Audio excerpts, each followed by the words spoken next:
Welcome to Investus Capital's tutorial. In this guide, we'll walk you through the simple steps to set SmartPass. So let's begin. Start by clicking on your profile icon. From the drop-down menu, select Settings.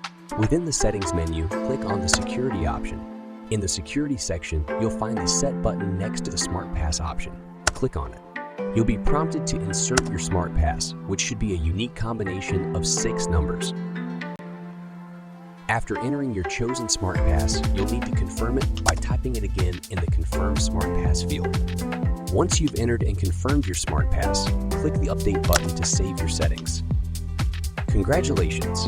Your SmartPass is now successfully set and ready to enhance the security of your Investus Capital's account.